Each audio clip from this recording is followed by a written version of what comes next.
디모데후서 4장 6절에서 8절 말씀입니다.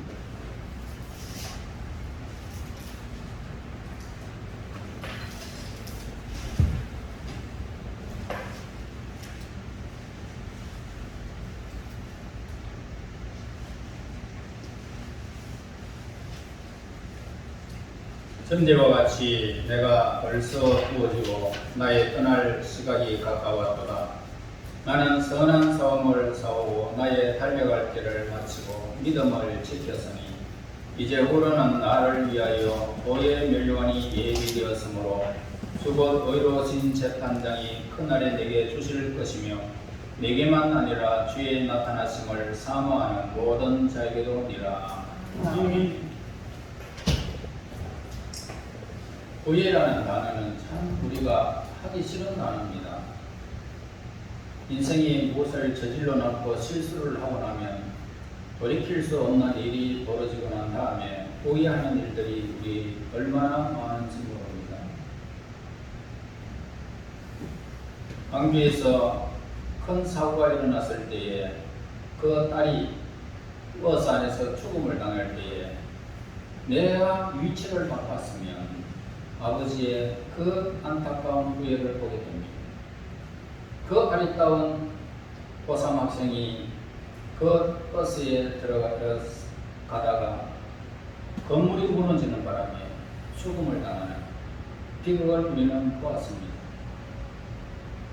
후회를 해봐야 이미 엎드러진 물 다시 주워 담을 수가 없는 참 비극적인 현장들을 우리는 보게 되어졌고 또한 우리의 삶도 그렇습니다. 잘못하고 나서 후회해봐야 엄청난 일이 벌어지고 난 다음이라는 사실을 보게 될 때에 후회 없는 삶을 좀 살았으면 라고 그렇게 말해봅니다. 오늘 여기 후회 없는 사람 한 사람을 소개하겠습니다. 윌리엄 보덴이라고 하는 1904년 시카고에서 고등학교를 졸업하던 해에 큰 낙농장애가 법적 상속인으로 이미 백만장자가 되어 있었습니다. 그는 젊은 나이에 어마어마한 부를 누리는 자가 됐단 말입니다. 그래서 그의 부모는 그에게 세계 일주를 시키게 됩니다. 그래서 그는 아시아를 돌고 중동을 돌고 그리고 유럽을 여행하는 동안 고통받는 사람들을 직접적으로 눈을 보게 되어집니다. 그래서 마음을 가지면서 저 고통받는 사람들과 함께 했으면 라고 마음을 먹게 됩니다.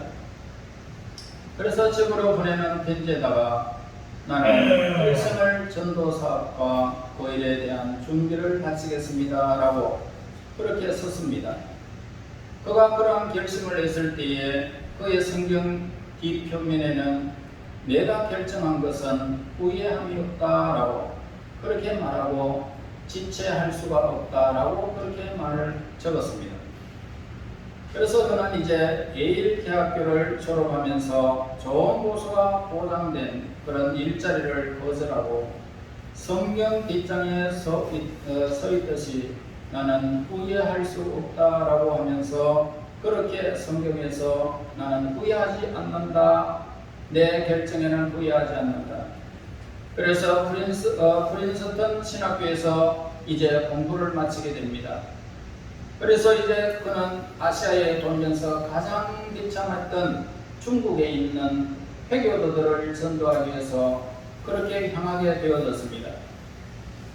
그런데 이제 선교 준비를 다 마치고 우선 이집트에 들리게 됩니다. 이집트에 들렸다가 그곳에서 그만 뇌망염이 걸려버렸습니다. 그래서 결국 한 달도 못 되어 그는 뇌망염으로 선교도 하지 못한 채 사망하게 되어버립니다. 사람들은 이렇게 말합니다. 하나님의 뜻이 아니었던 거야. 하나님의 뜻이 아닌 거야. 그땐 일을 했군. 그러나 우리가 성경에서 그의 마음 중심에는 그 어두운 아시아인들, 흑암에 짙어있는 그 사람들에게 향하고 있던 그 열정이 있었던 것입니다. 그리고 그는 성경 뒷면에 내가 마음을 먹은 것은 후회함이 없다라고 적혀 있었던 그 성경을 우리는 보게 됩니다. 여러분, 그 사람은 분명히 선교 사업을 다 한 겁니다. 하나님 보시기에 다 한 거예요. 하나님 앞에 섰을 때에 그는 칭찬을 받게 될 것입니다. 영광이 그에게 주어질 것입니다. 오늘 바울 사도와 같은 똑같은 면류관이 그에게 주어지게 될 것입니다. 아주 짧은 인생을 살았습니다. 지금 나는 이 순간에 무엇을 위해 살고 있는지 우리는 자신에게 한번 물어보아야 됩니다. 내 가슴에 타오르는 열정이 무엇일까? 남은 여생을 하나님도 모르고 사는 잊혀진 땅에 하나님의 사랑을 전하라는 하나님의 뜻에 살 것인가? 이 사실을 우리는 기억해야 됩니다. 우리는 우리 자신을 지체함 없이 후회함 없이 예수님께 순종하도록 늘 결심해야 됩니다. 하나님, 나는 지체할 수가 없습니다. 하나님, 나는 후회함이 없이 살아갈 것입니다. 이런 결정 우리가 해야 된단 말입니다. 그러므로서 우리가 성공하든지 고난을 만나든지 간에 언제라도 하나님의 본향에서 하나님이 부르시는 그 생명을 부르시는 그 순간까지 우리는 하나님 앞에 후회 없는 삶을 살아가야 할 것입니다. 우리는 저마다 주어진 일생이 있습니다. 그래서 사람들은 어떨 때는 어린아이가 이 세상을 떠나고 학교 다니다가 세상을 떠나고 대학을 다니다가 그리고 시집장가 가서 아이들을 잘 놓고 또 세상을 떠나는 사람, 오래 사는 사람도 있고 젊은 사람도 있고 병들어 죽는 사람도 있고 재난을 통해서 죽는 사람들이 있습니다. 그래서 주어진 일생을 우리는 살아갑니다. 사람에 따라서 사는 날수가 길기도 하고 짧기도 하는 것을 보게 되는데 그것은 그리 중요하지 않다 이 말입니다. 세례 요한은 30을 조금 넘게 살았지만은 그 누구보다도 값진 생애를 보내게 되어집니다. 그런가 하면 모세는 120살까지 오래 살면서 보람된 일을 했던 것을 보게 됩니다. 중요한 것은 뭘까? 우리의 생애가 길고 짧음이 아니라 하나님께서 우리 각자에게 주신 그 일생을 살아가는 날 동안 후회 없이 살아간다는 것을 우리에게 가르쳐 주고 있는 것입니다. 우리가 자신의 지난 날을 우리가 돌이켜 보면서 참 보람있게 살아왔다라고 말할 수 있다면 그처럼 행복한 사람은 없을 것입니다. 이는 사회적으로나 얼마나 성공했느냐 또는 얼마나 돈을 많이 벌었느냐 라는 것을 두고 하는 말이 될 거 아닙니다. 여러분, 이 세상에서 성공하고 거부가 되고 많은 업적을 이루었을지라도 후회스러운 인생이 될 수 있다는 것을 우리에게 가르쳐주고 있습니다. 어떤 많은 가정들이 이렇게 후회하는 것을 보게 됩니다. 돈을 많이 벌었습니다. 부자가 되었습니다. 자식들을 있는 것 없는 것 다 호화스럽게 먹이고 입히면서 좋은 것 다 주었어요. 그런데 아이가 엇나가서 엉뚱한 일을 할 때마다 내가 자식 교육은 잘못시켰다. 후회스러운 인생을 고백하는 사람들을 보게 되어집니다. 솔로몬은 그랬습니다. 성공을 기준으로 한다면 솔로몬을 능가할 사람은 이 세상에는 없습니다. 그는 모든 사람들이 부러워하는 부귀 영화를 마음껏 누렸습니다. 탁월한 지혜를 소유하였고 부강한 이스라엘의 군왕이었습니다. 그는 마음에 원하는 것을 금하지 아니하고 다 누렸습니다. 그러나 그가 노년의 저술한 전도서를 보게 되면 후회로 가득한 모습을 보게 됩니다. 그는 단식하면서 이렇게 말합니다. 헛되고 헛되며 헛되고 헛되니 모든 것이 헛되도다.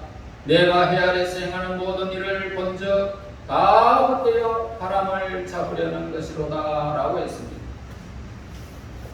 사도 바울은 솔로몬처럼 부귀영화를 누리지 못하고 권력자도 아니었지만 솔로몬보다 더 가치 있는 인생을 살아가면서 본문에서 고백하는 모습을 우리는 보게 됩니다.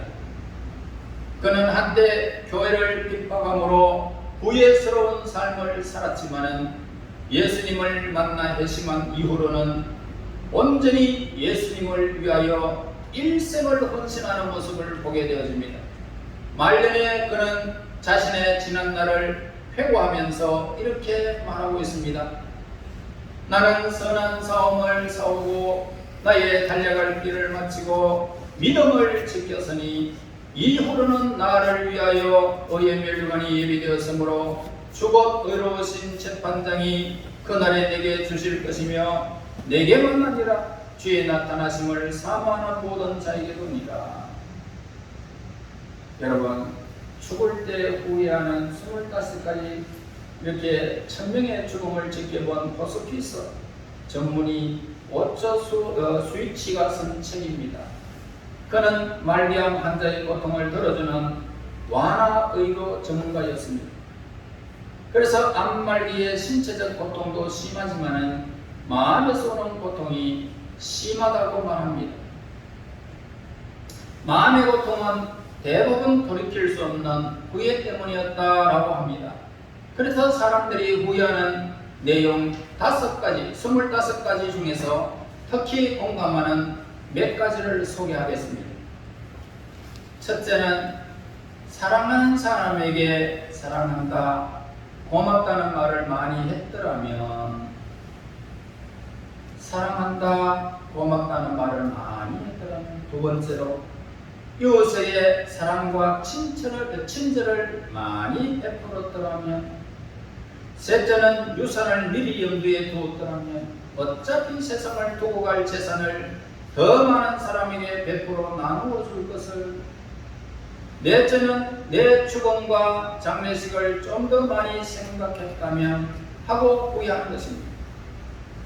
장례식은 남은 사람의 몫이라고 생각하지만 사실 이 장례식의 주인공은 세상을 떠난 사람인 것입니다. 다섯째는 가족이나 건강보다 일과 사업을 우선시했던 점을 후회하고 있고, 마지막으로 그의 가르침을 알았더라면 하고 하는 그런 후회를 했다는 것입니다. 여러분, 우리 인생에 가장 후회되는 것이 바로 있다면 하나님을 모르고 영원한 삶을 발견하지 못하는 사람, 이 사람이 가장 후회스러운 인생입니다. 영원한 삶을 발견한 사람은 인생 마지막 순간에 후회가 아니라 감사하게 될 것입니다. 두렵건대 마지막에 이르러 내 몸, 내 육체가 쇠퇴할 때 네가 한탄하여 말하기를 내가 어찌하여 훈계를 싫어하며 내 마음의 꼬질함을 가벼이 여기고 내 선생의 목소리를 청종치 아니하며 나를 가르치는 이에게 귀를 기울이지 아니하였건고. 잠언서 5장 11절에서 13절에 기록하고 있습니다. 우리가 후회 없는 삶을 살기 위하여 또 밝은 미래를 향하여 전진하려면 우리가 어떻게 이제부터 살아가야 할까? 우리 한번 질문해 보면서 다음으로 생각해 보고자 합니다. 첫째, 우리는 큰 꿈과 소망을 가지고 기도하고 꿈을 이루기 위해서 힘써야 한다는 겁니다. 우리는 큰 꿈을 꾸어야 될 것이고, 그리고 기도하고 그 꿈을 이루어야 됩니다. 다시 말해서 하나님을 의지해야 되겠죠. 사람이 산다는 것은 뭡니까? 꿈 꾸는 것입니다. 꿈이 있다는 것은 희망이 있다는 것이고, 이 삶을 갖는다는 이렇게 꿈의 이상을 갖는다는 것이고, 비전을 지닌 사람들이고 또 목표가 있는 사람입니다. 그래서 사람은 누구나 꿈이 있을 때 활력이 생깁니다. 그리고 의욕이 솟구쳐 오릅니다. 가난한 사람이라는 것은 뭡니까? 돈이 없는 자가 아니고 꿈이 없는 사람이 가난한 사람이다 라고 할 수 있습니다. 사람이 꿈을 이루면 어떻습니까? 활기가 사라져 버립니다. 꿈이 있어야 높은 이상을 세우고 또 실현하려고 분투 노력하면서 사는 이 보람과 의미를 발견하게 되는 것입니다. 꿈이 없는 사람은 죽은 사람이다 라고 할 수 있습니다. 성경에도 꿈이 없는 백성은 망한다 라고 하였습니다. 하나님은 꿈꾸는 자와 함께 일을 하고 있습니다. 그러나 우리는 하루살이의 꿈을 가져서는 안 될 것입니다. 하루살이와 메뚜기가 함께 놀다가 이제 메뚜기가 하루살이에게 말합니다. 이제 그만 놀고 내일 우리 만나서 놀자 라고 말하게 됩니다. 하루살이는 도저히 이해가 안 됩니다. 내일이 뭐야, 내일이 뭐야. 그래서 메뚜기는 말합니다. 깜깜한 날이 지나고 밝은 하루가 딱 이렇게 또 해가 돋으면 하루란다. 그러나 내일은 하루살이에게는 없다는 것입니다. 또 메뚜기와 개구리가 함께 놀다가 개구리가 이렇게 말했습니다. 내년에 만나자. 내년이 뭔데 도대체? 겨울이 끝나고 봄이 오는 거야. 메뚜기는 이해가 되지 않습니다. 메뚜기는 한 해 살고 다 죽습니다. 알을 낳고 죽어요. 그래서 메뚜기는 개구리의 말을 알아들을 수가 없습니다. 하루살이의 꿈이라는 것은 오직 이 세상의 것 바라보는 그런 꿈입니다. 즉 예쁜 여자와 결혼하고 예쁜 남자와 결혼하고 넓은 집에서 살고 높은 지위를 얻고 명예를 얻는 꿈, 이것들입니다. 자, 우리는 큰 꿈을 가져야 할 것입니다. 믿음을 크게 우리는 가져야 할 것입니다. 생각을 크게 가져야 할 것입니다. 큰 마음을 우리는 품어야 한단 말입니다. 여러분, 하나님 나라와 의를 확장하기 위해 기여할 수 있는 비전과 사명감을 저와 여러분들이 가져야 하는 것입니다. 모세는 80세의 부름을 받았어요. 40년 동안 열정적으로 하나님의 일들을 감당했습니다. 그러므로 저와 여러분, 나이와 전혀 상관없이 구체적인 목표를 정하고 언제든지 자신이 하고 싶은 일을 우리는 시작해야 한다는 말입니다. 시편 146편 5절에서 야곱의 하나님으로 자기 도움을 삼으며 여호와 자기 하나님께 그 소망을 두는 자는 복이 있도다. 하나님께 오늘 소망을 두는 자는 복이 있습니다. 그 다음에 이제 두 번째로 넘어가겠습니다. 영육간의 성장을 위해서 우리는 시간을 투자해야 됩니다. 기도합니다. 찬송합니다. 성경도 배웁니다. 예배에 참석합니다. 이것을 힘써야 된단 말입니다. 영적 활동의 중요성을 우리는 잊지 말아야 한다 이 말입니다.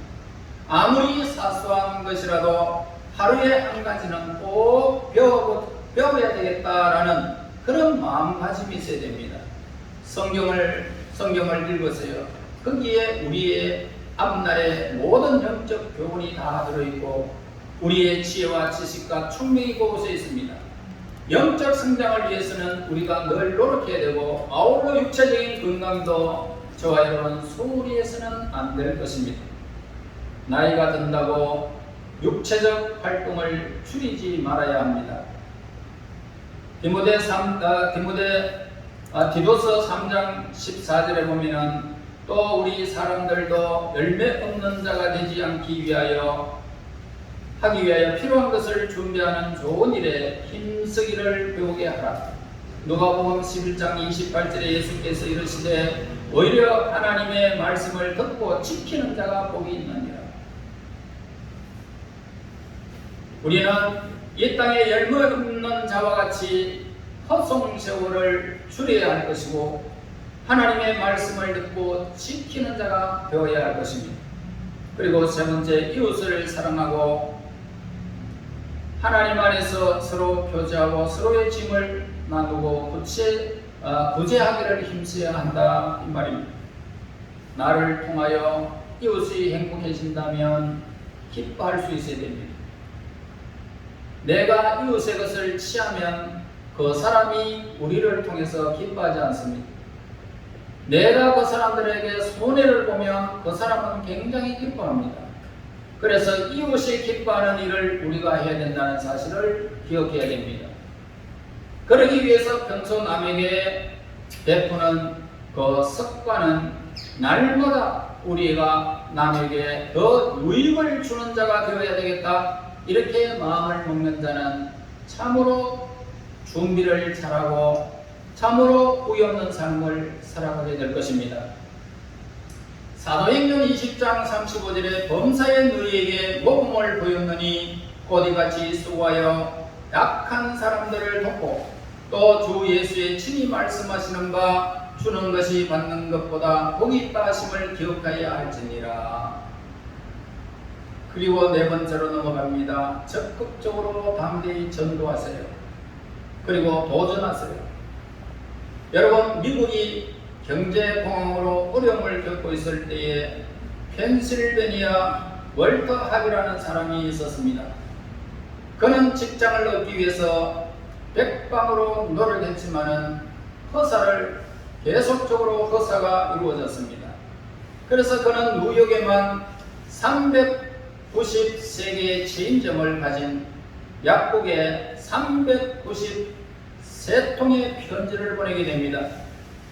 그래서 약국에서 성실하게 일하겠습니다. 저에게 기회를 주십시오. 그러나 단 한 통의 답장도 없었습니다. 이런 상황에서도 월터 하비는 절망하지 않았습니다. 오히려 더 적극적인 방법을 한번 찾아보자 생각을 하고는 그는 입사 지원서를 들고 약국을 찾아가게 됩니다. 직원에게 자신을 소개합니다. 저는 월터 하비입니다. 담당 직원은 밝은 미소를 지으면서 그를 맞이하게 됩니다. 선생님께서 찾아오실 줄 알았습니다. 이곳에 선생님이 보낸 393통의 편지를 모아놨습니다. 우리는 선생님처럼 적극적인 분을 찾고 있었습니다. 월터는 그날부터 약국에 취직하게 되어졌고, 그리고 나중에는 최고 관리직에 오르게 됩니다. 기회는 노력하는 사람들에게 주어졌다는 것입니다. 적극적인 사고방식을 가진 사람에게 기회의 문이 항상 열려 있습니다. 성공과 승리와 행복의 비밀은 적극적인 정신을 가진 이런 사람이 누리게 됩니다. 적극적인 정신의 소유자라는 것은 세상에서 큰 업적을 이루고 사회의 존경을 받는 인물이 된다는 사실입니다. 마태복음 11장 12절에서 세례 요한의 때부터 지금까지 천국을 침노한을 당하나니 침노한 자가 뺏는다 했습니다. 여러분, 천국의 주인공이 되고 싶습니까? 침노하는 자가 되어야 됩니다. 미국에 지금 엄청난 재난이 일어났죠. 불이 막 온 산에 번져가지고 어마어마한 이재명을 내버리고, 거기에서 불이 나오는데 집을 지켜야 되겠다, 그리고 그 집에 있는 중요한 것을 가져야 되겠다, 그렇게 할 시간이 없습니다. 그냥 몸만 빠져나와야 된단 말입니다. 아니면 죽으니까. 이와 같이 우리는 이 세상에서 우리의 인생이 마지막 급한 것은 하나님의 나라를 사모하는 것입니다. 이 세상의 것은 아무것도 아니다. 내가 하나님 앞에 있지 아니하면 엄청난 불지옥이 나를 기다린다는 사실을 우리가 생각하면 잠을 이룰 수가 없죠. 그리고 그 생각을 하는 사람이 진노라는 단어입니다.